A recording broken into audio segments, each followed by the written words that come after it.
I guess I can talk about everything I've done the past 2 weeks. 2 weeks, week and a half. But yeah, no, I went to the UK. I got to visit with Vicky's mom and her brother, her family basically. They actually got us gifts. It was really nice. And we got to revisit her dad's grave. It was a good 2 or 3 days. Traveling sucked. Basically, I'll summarize. We went to the UK, and then we went to LA because of the Expo that we recently did. And then we met up with Ethel, Nan, Silver, and Cuco. Well, Cuco met us there, but we did a road trip to Vegas. And then we road tripped back to LA from Vegas to, turn the car rental back in, and then flew home. And I want to say, in all, the entire trip of a week and a half, with that much traveling, we spent 50% of the time, literally 50%, sleeping or traveling, or both. If you're lucky, you can sleep on a plane. So that part kind of sucked. I did not like that. But we got a lot done. 24-hour stream to recoup what was lost in Vegas. I lost $8,000. But that's between Vicky and myself. So in short, we both lost $4,000 is the way you can look at it. Would have been $10,000 total, but Vicky had a really big winning streak at the very end. So I can just summarize and walk through a bunch of stuff. So, and then after that, I kind of want to speed run every single Expo. I haven't watched any of them. I have not had good enough service to watch a stream. I've been on random bullshit Vegas Wi-Fi. It's trash. So day one, we had a layover flying to the UK. So an overseas flight, which I hate layovers, but whatever. So our flight got delayed. Which is whatever, another 20 minutes. But because our first flight was delayed, our layover assumed we wouldn't make it. So they automatically booked us off the next flight. Apparently they can do that, which is crazy. So we land and we're walking to the next gate. And guess what? Our layover flight was also delayed. So we're at the gate, ready to board. And I get this text or this email saying we got taken off. So I'm like, let me just go double check. Like, our plane's right here. Surely we just get on. But let me just talk with this lady and double check and make sure we're still on it. I talk with her and she says, you were automatically removed from the flight. I'm like, okay, well, put us back on then. We're here. She said, no, I can't do that. Okay. Why not? Because it's booked full. How? How is it booked full? I don't understand. You took us off 5 minutes ago as we're walking to the gate. So she says, you can go talk with the help customer desk. I look at the line. It's like 6 hours. I don't know what was going on with American Airlines that day, but everyone was pissed. And it was such a long line that it was like, it looped around the corner kind of line. Like, it literally was a 4 or 5 hour wait. So I looked at her, I was like, am I going to get any help out of that line? And she looked at me and she's like, no. I'm like, okay. And I'm not going to take it on this lady. It's not her fault that her company is trash. So then we had to go get our bag, because obviously we're not getting on the layover. So we did have to wait in that line, which was 4 hours, because we needed, well, my contacts were in there. Vicky's, everything, like, for the night, So we wait 4 hours, we get our bag, go to the hotel, immediately go to sleep. We sleep for 2 hours, then have to get up because the next flight is at 6 a.m. And it was already 2. Life is hard. Get on that flight, we fly over, we see Vicky's mom and brother. We walk around the UK, fantastic. Got to see Big Ben. Saw like a parade go on. I don't get how you guys have kings and queens over there, but you do, and that's cool, I guess, but weird. It was really surreal seeing all that shit. Was it a gay parade? I don't know. They had like trumpets and horses. It seemed more like, you know, majesty type shit. I don't know.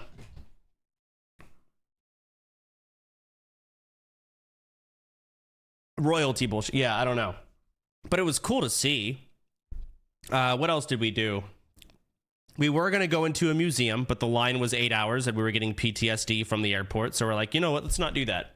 So we just went and got ice cream and it was phenomenal. Her mom's awesome. Her brother's awesome. And then we went home and they actually got us gifts, birthday gifts. And I wanted to show you guys. These are cool.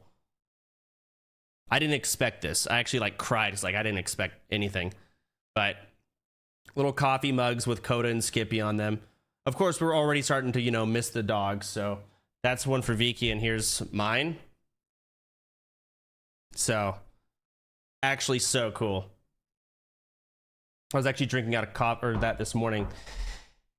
And then we just talked, went to a buffet. They thought the buffets in UK were really good, but I guess they were 5 when they went because this buffet sucked ass. Just like the buffets. Buffets are never good.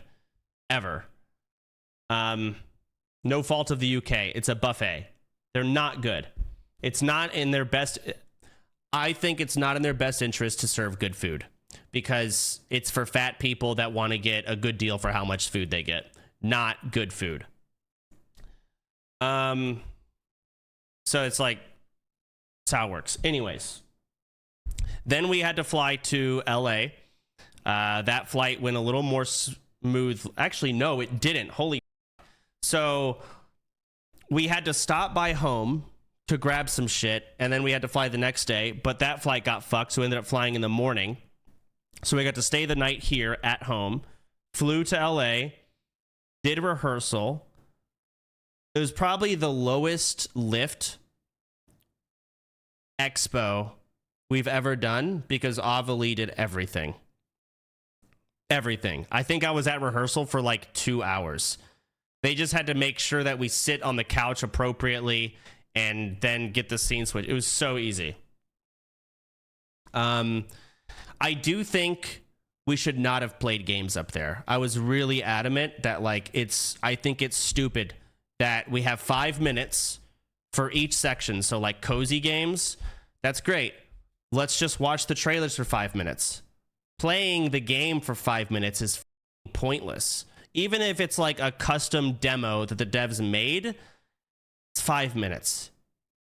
I get gameplay is great, but in this, no. Let's just watch the trailers and talk about it for 5 minutes and go next. Like that was my only thing. Everything else was great about the expo. Avali is a huge carry. I haven't even gotten to watch it, so I don't know how it went, but I was told it was great, and I could hear from upstairs at my desk that she was killing it. Same with EE, also awesome.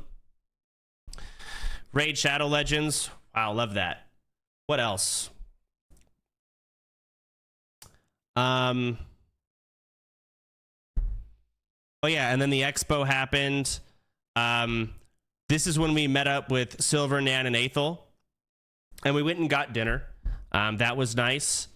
And then I had to go to the mixer. They came with me, but they kind of like did their own thing. I talked with the guys from Iron Mace. I did not know we were announcing Dark and Darker was going to be free to play.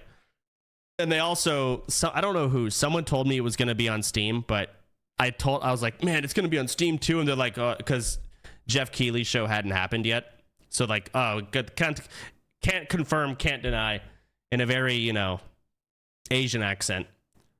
It's not free to play. Well, it's like, you can play for free, but you're right, it's like really limited. But regardless, it's cool as fuck. What else? I talked with them a bunch. I smoked a lot of. It's California. It was great. They gave me an Iron Mace hoodie. I talked with that. I don't remember his name, but he was really cool for like a good hour. I talked with Double Lift. He wants to coach me, but ironically enough, I'm not playing League anymore. Who else was at this mixer that I talked with a lot?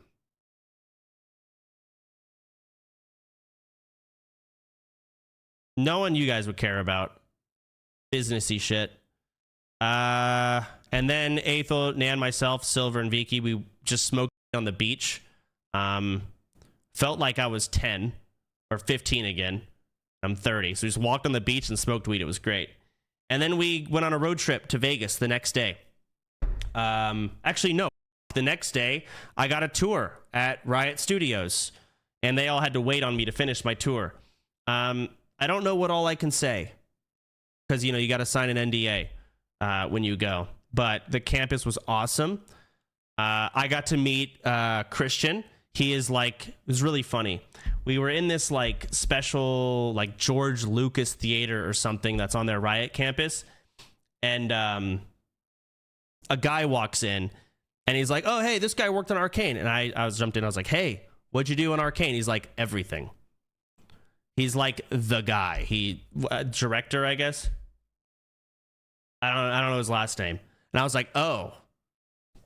So I got to have lunch with him and talk and ask him anything I wanted, and it was amazing. What else? John Arcane, yeah. Saw their cafeteria. That was awesome.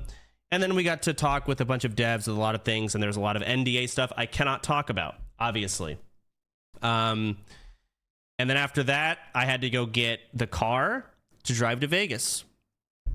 And that was a pain because apparently you cannot rent a car without either a credit card or your flights home, which I've never heard of that. And so we found a place that didn't require a credit card, but it required me to tell them my flight home, which I hadn't booked yet because Vicky and I were still debating if we wanted to go to Disneyland. You didn't know that? Said no credit card. I have a debit card, you know? So I went with Expedia and they turned me away. I had to get in line like 8 times to find out that they couldn't do anything. So then I went to something called like Asmos below downstairs. I find out they can't do anything, but then the lady calls some random number and says they'll pick you up in 5 minutes. I have no idea what that means. These 2 Indian guys show up and they've got like chains. Like I thought they sold jewelry or something. They pick me up and they drive me 15 minutes to this really weird place. It's next to an an ice cream shop and like a Dillard's. I don't even know where they parked their car rentals. There was nowhere to park cars. There's no garage. I don't know where the cars came from. But I walk in, it's these 2 guys. They're younger than me, by the way. And there's a pool table. And they're like, we can get you a car. Okay. All right. Give them my debit card, fill out all the info, and they give me a big ass Suburban. It's at this time 11 p.m. really late. I've been up all day. I was getting the tour at Riot, so all day I've been awake. And we need to leave now. 11 p.m. and it is a 4.5 hour drive to Vegas. I was damn near falling asleep. So got everyone in the car. We drove, got to Vegas, straight to bed. Woke up and lost all of our money for 2 days. It was 110 degrees Fahrenheit outside. So we did not leave the casino ever. I don't know what that is in Celsius, but it's one of those heats where, you know, when it's hot and wind is like blowing and it feels really good when that wind hits you, like, oh, what a relief just for a second. This air was so hot that the wind that hit you hurt. It did not feel good. It would make your eyes dry out. It felt like a hair dryer was just blowing. It felt awful. It was an angry, awful heat. It was humbling. Texas felt cold for a second. Yeah, we just lost all our money, hung out. It was great. Everyone was so fun. And then we flew home, and here I am. And that has been my past week and a half.